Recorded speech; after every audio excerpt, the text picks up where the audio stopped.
Righto. Good evening and g'day to everybody here. I'm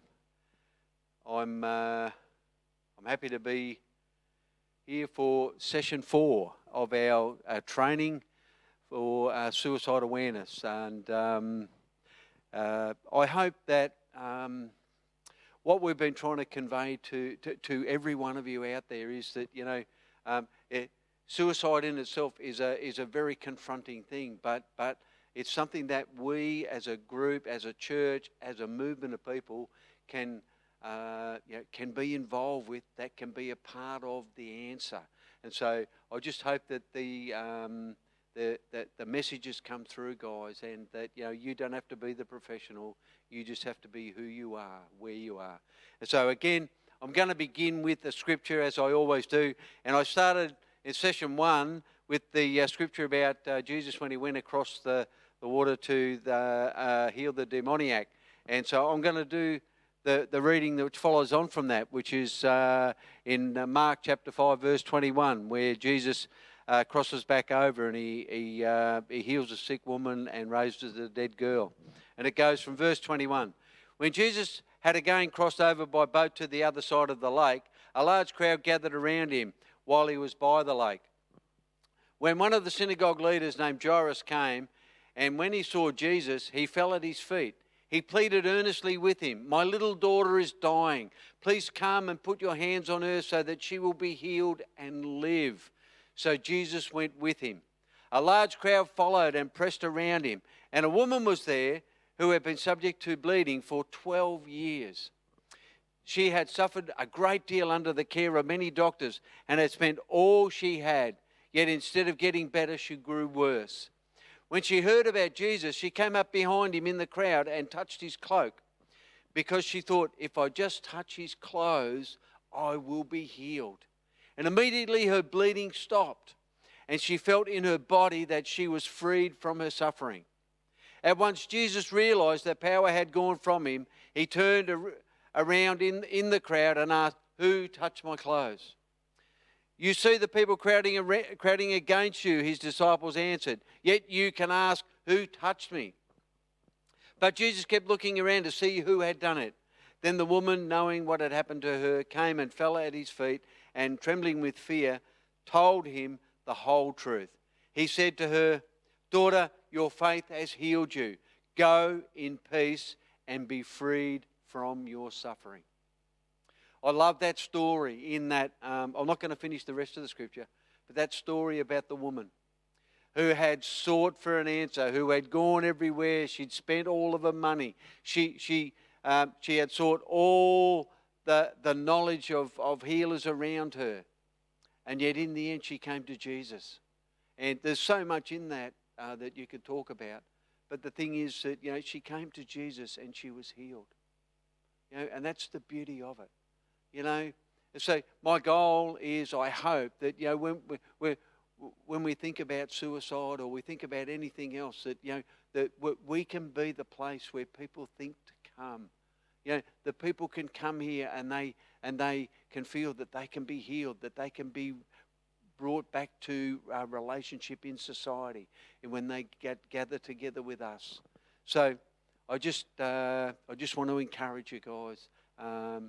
Please, see that you are part of the answer. So I'm going to focus on a couple of different things tonight, and I'm going to use some story and talk about some things, and so it may not have as much information tonight, but I hope that what this provides is using some of the information that we've talked about in a scenario, and you can see and start to think about, what could I do in this situation? So, okay, I finished last week with a slide that talked about rebuild hope and reasons for living, and in that slide, it had a whole heap of different things that we could look at, and like target social isolation, explore reasons for living, illicit coping statements, enhance coping skills, nourish future plans and goals. These are all things that, when we're sitting around with people and we're talking to people, that, we can actually do. We don't have to be the one who's got all the information or got a degree or anything like that. Because, see, all we need to do is, like I've said before, have a purposeful conversation with someone. And see, when we sit and we talk to somebody and they know and they can feel that you're actually with them, then that will build that rapport that you need for them to actually look to you and listen to you. And that's where we provide hope. That's where we provide change. So I'm going to talk a little bit about safety plans. And, the thing about a safety plan is there is documentation, and we do have documents here that are, I guess, at the moment being developed for us to have safety plans so that we can actually, write things down and actually keep a record of the things that we do if we're working with somebody who's a part of our congregation and something happens. We can do a safety plan, we can keep a record of it, we can give a record to the person, and that can be a part of, what we actually do. So the purpose of suicide safety planning is to provide people who are experiencing suicide ideation with a specific set of concrete strategies to use in order to decrease the risk of suicide. You see, quite often when a person becomes emotionally dysregulated or discombobulated, sometimes the word I use, the thing is that, things just disappear. People have the strategies, they have the ability to be able to regulate themselves, but sometimes they get overwhelmed with what's actually going on in the situation at the time, and those things just fall apart. But see, if they have a safety plan on their person, if there's someone around them who knows of their safety plan, can actually say to that person, remember the safety plan that we did. Remember the things that you said that you could do to actually reduce your level of distress. Those things that you can work with that can help to emotionally regulate you at the time. Again, it's a document that that's a working document, and if we fill one out, and we do this quite a lot at work, and we fill it out and we actually give copies to the person, so they can go away and they've actually got it. Because see, no good us having a safety plan and putting it away in our file and nothing ever happens with it, And the thing is, when you're talking to that person again later on, you can bring up and say, well, remember the safety plan that we did before? Do you still have it on your person? Do you remember the things that we actually spoke about that you can actually do? Don't wait till the situation gets out of hand to actually talk about it. To make it a part of your conversation while you're with that person, maybe week by week. When you have contact with that person.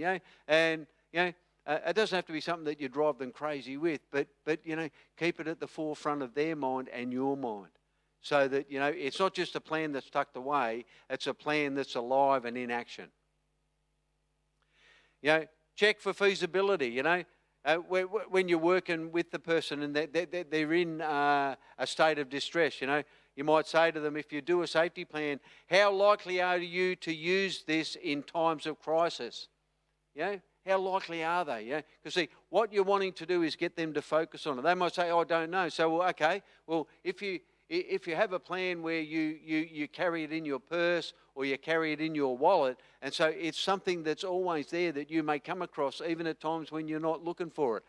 So the thing is that you may pull it out and actually look at it and read it and think about those things that you can actually do that may be distracting you at the time when you're going into a crisis, or some of those things that you're allowing you to regulate your emotions so that you can actually have control back again, so you don't get really overly distressed. And you could ask them, what can get in your way? What are things that may stop you from actually doing the things that you need to do? When we're working with clients, we talk about things that people can do, like challenging anxious thoughts, and thinking about negative thinking, talking about imagery meditation, all these sorts of things, And so we talk about it, but you may say to them, What can get in your way of using that? Yeah, because see, we may think because we talk about it that they're aware of it. But see, again, when a person has suicide ideation, the brain can get full of all sorts of different chemicals, and they don't always think well. So we may be the person that can be the reminder. Where will you keep this plan, and how many would you like? Because they may have a plan on them, but they may have a plan at home in a couple of different places where they can actually have access to it and see it on a regular basis, so that they can actually be reminded as well. Because see, suicide ideation is something that a person can live with, but the thing is, as the risk grows and intent actually becomes a part of their plan, the thing is then suicide action actually becomes a real threat. So the thing is, while they have the thought, if they're actively engaging in their plan, then people can actually moderate their thought. Who else should have a copy? Who else can we give a copy to? If it's a young person, that we could give a copy with their permission to their mum and dad, to their brothers and sisters, to their girlfriend or boyfriend. Uncle or auntie, all these different people who can be a part of the safety plan for this person, this young person, or even an older person. It doesn't matter who it is. Who can we put around them? Who can be a part of the team that actually are going to help this person? In my work in suicide prevention, we're sitting down today with a psychiatrist, 2 doctors, a nurse, and a parent, and like a mother and a father, and a client and myself. See, we're a team when we're working together. It's not just the client and me. It's a team that are surrounding this person so that we can work with this person and keep them alive. That's really what it's all about, guys. Because again, it's a dumb thing to say, but see, when a person's dead, we can't do anything. Our goal is to keep them alive. Address obstacles by asking yourself, is this a thinking problem or a practical problem? Thinking problem, see, ideation, the thoughts are going on in there, or are there practical things in this person's life that are actually getting in the way, that are actually tripping them over?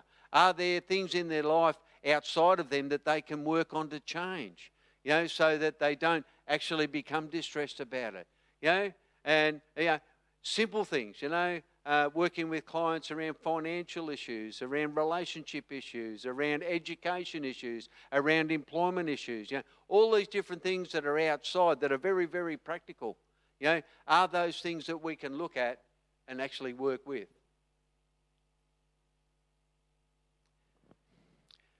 And this is something that's very, very important, this next slide that I'm looking at now. It's reasons to live. Now, it's not something that we all think about at any time, really. I don't wake up in the morning and think about reasons to live. I just wake up and I get into my day. But the thing is, when somebody has suicide ideation, before it actually becomes a thought with intent, what are the things that a person may have in mind that are important for them to live? Because when a person, their ideation gets out of control, all the reasons to die become very, very important. I sat with a lady today, and I asked her that question. What are your reasons to live now?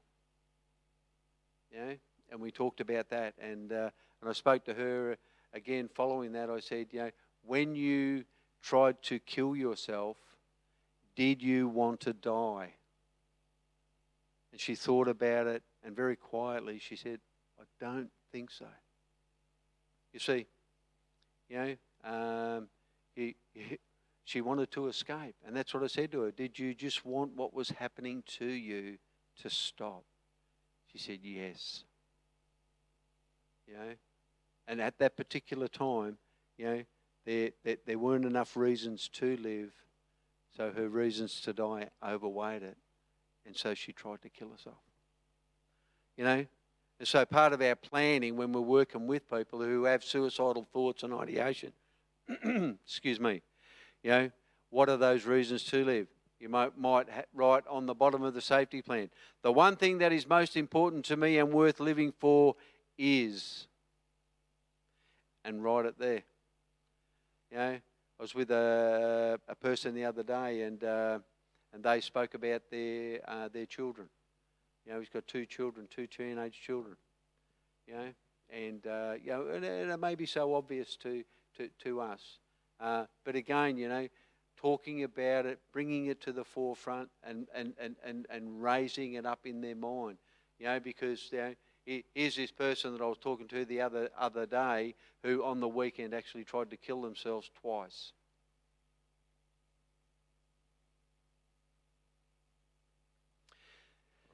A summary of safety planning. Collaborative intervention. Again, you know, like I said many times through this, I hope, you know, working with someone who has suicidal ideation or thoughts of dying, you know, it's collaborative. We don't control it.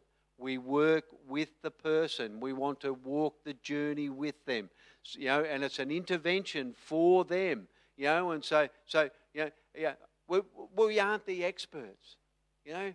We are there to actually try and create some space for the person to have some new thoughts and be able to find reasons to live.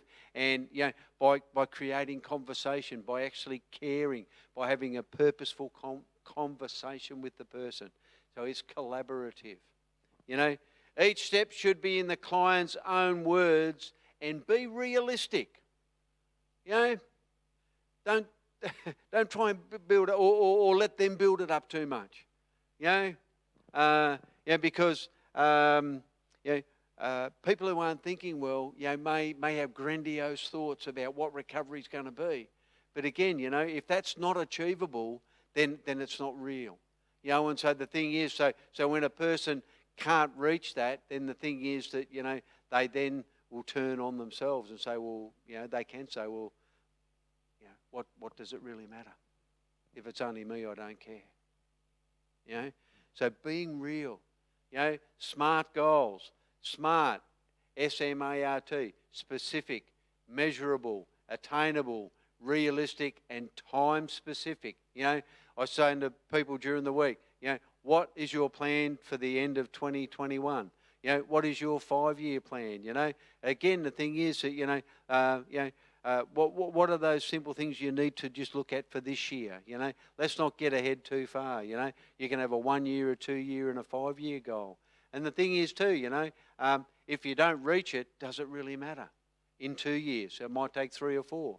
You know, I generally say to people too, you know, the thing is that, you know, I don't know if I said this before, but yeah, we can jump in a car and drive to Melbourne, you know, and drive down there in 6 hours. I'm pretty sure I've said this. Or we can do the long way down through Hatter and Annuello and Chinkapook and you know, get to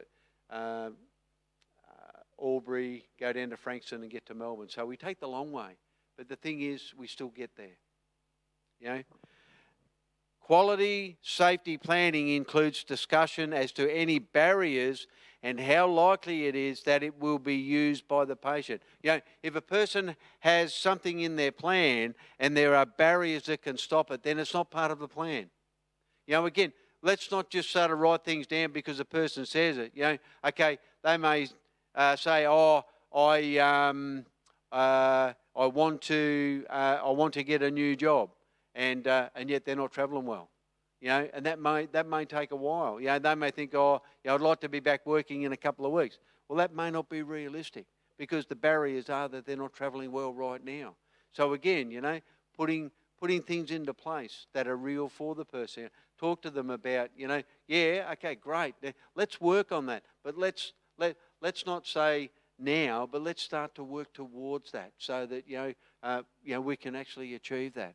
Yeah, don't take away what they want to do, but actually make it real that it can be achieved.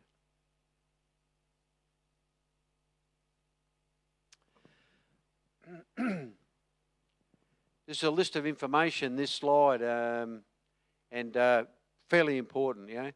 Contact information and resources, you know, professionals and agencies, you know. Point 1, who is a clinician you can reach out to if you are in a crisis? Or who is a person that you can reach out to if you are in a crisis? Get some names and write them down so they know and you know. Where is the closest emergency department? Obviously we know here in Mildura it's ED up at the base. Okay, it's a little bit moot really, but the thing is,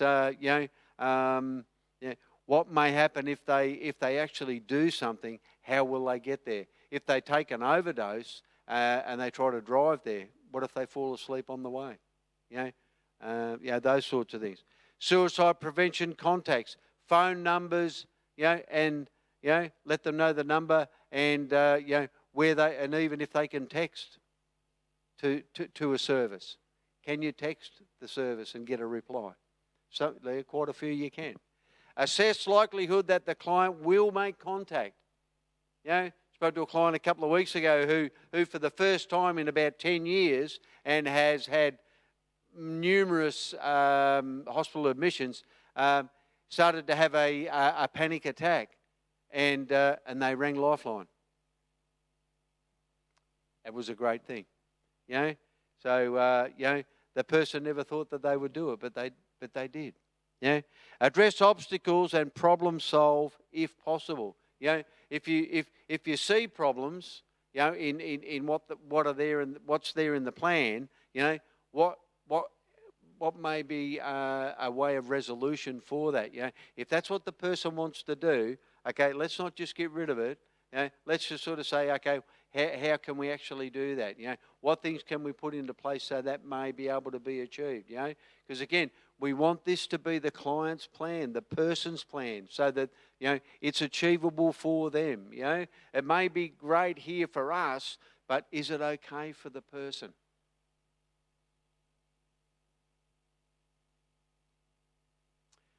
I've got a scenario that I want to work through, and and I want you to think as we're going through this, at particular times, what's actually going on? What are the things that you are hearing that you might take note of? Okay, so stop and think about it.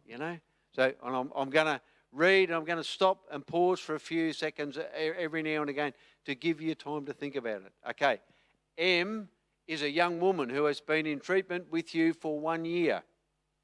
She was admitted to your program after being hospitalised for psychotic symptoms, including disorganisation, auditory hallucinations, and significant delusions about a neighbour, which led to stalking him.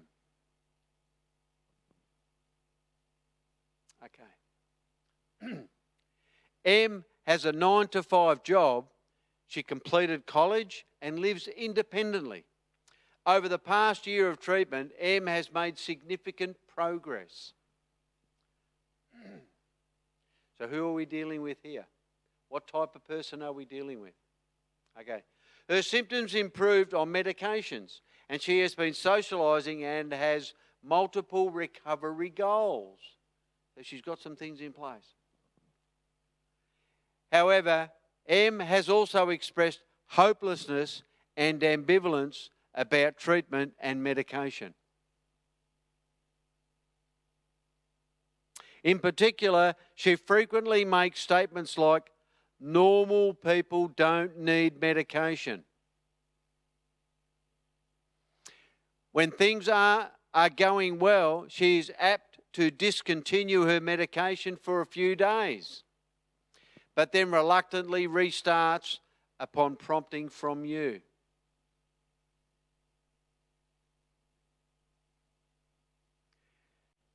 M comes to the office one day and admits tearfully that she has not been fully forthcoming about what she has been experiencing over the past month. See, people don't always lie to you, but they don't always tell you the truth.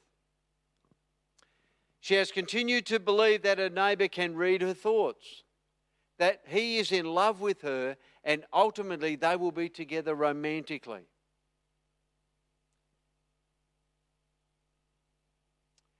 When asked more about how she has been feeling, she reluctantly confides that the other day, while at home, she had an experience where she felt her neighbour was communicating to her through the television.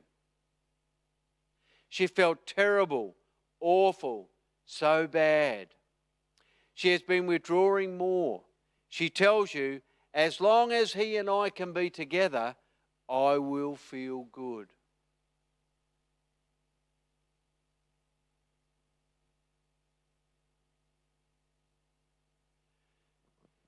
Em has no history of suicide attempts. Immediately prior to her first hospitalisation, she engaged in self-injurious behaviour, cutting, deliberate self-harm, while psychotic. Not cutting since, she also has a history of binge drinking, denies current alcohol use. When asked if she was suicidal when she felt so bad, or whether she is currently suicidal, she says, "No, I'm fine." Okay, there's quite a lot of stuff in there, isn't there? You know, when we go through this, we see auditory hallucinations, significant delusions. But see, you've got a woman who's got a 9-to-5 job, she lives independently, and she's been in treatment for over a year. You know, but she feels hopeless and ambivalent. Okay, she doesn't like taking medication, and sometimes she stops it and then restarts it. You know, so is that actually continuing to work for her properly?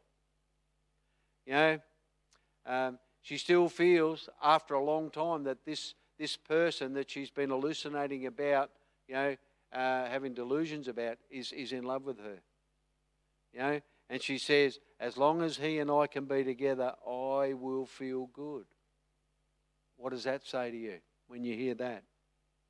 So she's made no attempts, but she has deliberately self-harmed.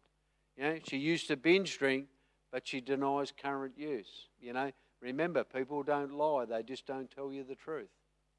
Okay, so 3 things that we can think about as such. Help M deal with feelings of hopelessness, feelings of perceived loss over her neighbour, and feelings of being not normal. You know, these are all these feelings that this person's having. Remember, you know, feelings lead to, you know, us having increased emotions and whatever, which then lead to behaviour. You know, so again, we need to see these things and actually begin to work with them if we can. Okay? We need to help Em work through her ambivalence about her medications and her treatment. Okay? Because, see, medication is a part of the treatment. Remember I spoke about, you know, pharmacotherapy, the pharmacy, okay, and the therapy, you know, because the thing is, you know, we need the balance here so that we can actually work on those feelings, those issues, those thoughts. Okay? And so we need to focus on recovery, strengths, and plans for the future. Okay? They're things that we can actually practically work with. Okay, so we do a little bit of a summary, you know, in our mind if we're listening to this person. Okay. Also, Em is not coming in saying she is suicidal. You know, she has multiple strengths. She's still working. You know, all these things. She's taken a medication. Okay, sometimes, you know, she may have a lapse. You know, she says she's not drinking. So there seem to be some positives there, don't there? Okay. She's engaged in treatment. She has no history of suicide attempts. Okay, so we've got this thing where this person's engaging. Okay, so that, you know, we feel that we can be working and doing things okay. But again, this has been over a year. Okay, this has been quite a while. Okay, but she has multiple risk factors too, and has recently been experiencing periods of intense distress. Because she's telling you these things, you know. She's worried about her neighbour. She's hearing these voices through the television. Okay. The scenario goes on. 2 weeks after this session, Em attempts suicide by ingestion of her medication, perfenazine. She is brought to the emergency room, medically stabilised and hospitalised for psychiatric reasons. So this is a thing that's that's come out of a building crisis. Okay, there are things that have been happening, and it's easy for me to stand back and look at this and think, well, at some particular time, the auditory hallucinations, those things that were going on, then possibly needed to be more treatment there. If things aren't changing, then maybe there needs to be the what we need to step up. If treatment's not working here, we need to step up. If treatment's working here, we can step down, okay, and maintain it, but step down the intensity.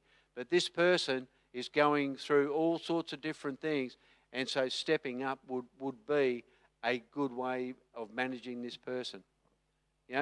But again, we have this now where this person's tried to take their life, and now they're in hospital, because of those psychiatric reasons. You see, even when someone says they are not currently suicidal or denies recent suicidal thoughts, planning ahead for us is crucial. Because the thing is, that person, might say that they're not suicidal, I'm fine. But if we look at all these other things that are going on in that person's life, are they fine? They're voicing that, but the truth is no, they're not fine. And the thing is that we need to intervene. We need to get on the front foot. We collaborate, yes, but sometimes we need to take the front running. When things are going like this, then we need to see that this person's not making good decisions. Okay, so we need to say to them, maybe we need to step this up. Maybe we need to go up to the ward and be triaged up there and just let them see what they think. And the thing is, if you go up there and see my mate Gary up there, he will do a triage, and he will make that decision. And again, that person could then, if they connect up there, then they can actually have access to other psychiatrists that are up there on the ward. So again, all that stuff is there for the person.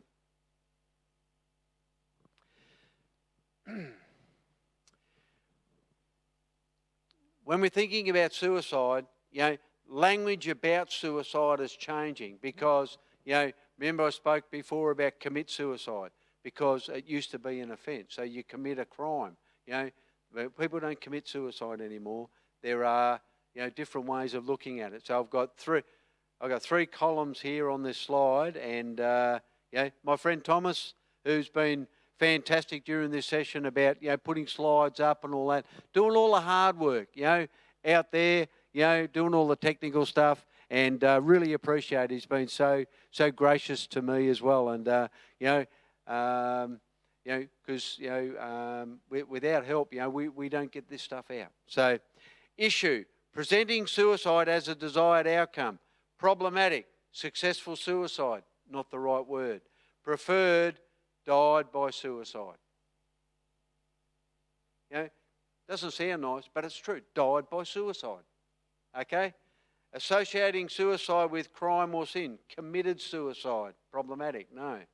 Preferred: took their own life. Okay? People want to say, oh, you're splitting hairs. No.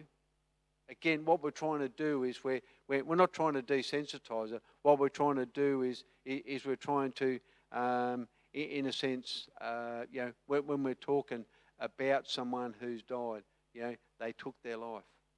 They didn't commit a crime. They took their own life. Sensationalising suicide, that's the issue. Problematic. Suicide epidemic. That used to be up, in papers quite often. We're having an epidemic of suicide and, all these things. The thing is, guys, that's problematic because it's not an epidemic. This is people that are going through lots of trouble in their mind, and they're not making good decisions, and they feel alone, and they're ambivalent. They're helpless. They're hopeless. They want things to stop, and dying is a way of making those things stop. We could talk about increased rates of suicide. Language glamorizing a suicide attempt. That can be an issue. Okay? Problematic. Failed suicide, suicide bid. Yep. Preferred, suicide attempt. Non-fatal attempt. Okay.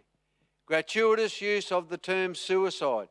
Political suicide. Suicide mission. You know, it's one of those words that gets bandied around a lot in society, and you know, people use the word so often. You know, prefer it. You know, refrain from using the term suicide out of context, because people who suicide die.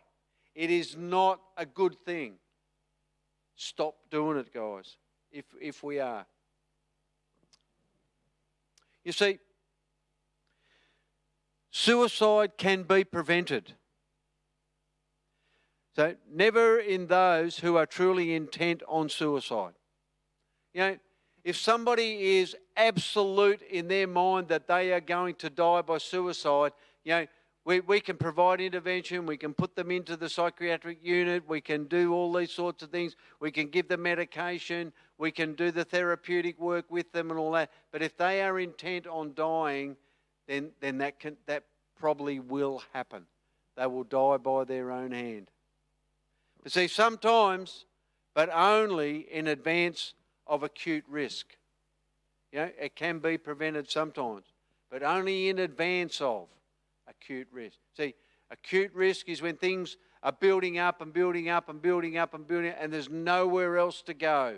You know, so when the risk is there, you know, as things begin to increase, as we notice the ambivalence, as we notice the social isolation, as we notice the feelings of, you know, helplessness, hopelessness, when people using those words that, you know, that sound like that, you know, oh, I'm no good, I can't do this, you know, nothing ever works out, I don't know what to do, I'm no good, you know, all this sort of stuff, you know, before it gets acute, if we can intervene, we can prevent. You know, we can always prevent, but only in advance of acute risk. You see, we can always. So we go from never to sometimes, but always, but only in advance of acute risk.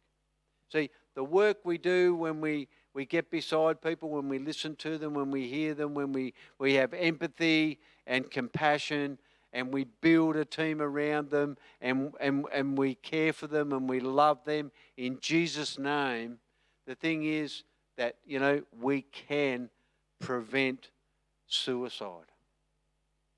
Okay. Always can be prevented, even up to the last moment. Always. To the last moment. But once the person crosses that threshold and they die by their own hand, we cannot do anything. Before then we can. So our goal is, guys, is to get beside people, to listen, to learn, to love, to care. And that's really what it's all about. Quite simple. Excuse me. So, guys, I hope that this has been informative for you, and my hope is that you know, if you come across somebody, that you will have the thought in your mind that, yes, I can get beside this person. I can sit and listen. You know, the thing is that, you know, if you're unsure, talk to somebody. Come and see myself. See some of the other leaders. Talk about it. You know, let's be a part of the answer. You know, let's not just talk about it. Let's do something about it. Because again, you know, we are change agents in this world. And so as the body of Christ, that's what we're called to do. So I'm going to finish right now, and I'm going to thank you that, you know, you've suffered through 4 sessions with me, and you know, it's been my pleasure to I guess to bring such an enormous subject to our body. I'm getting emotional now, but see, I sit with people every day who, my heart breaks for. And, I know that we do care. We care about our community. We care about those that are suffering.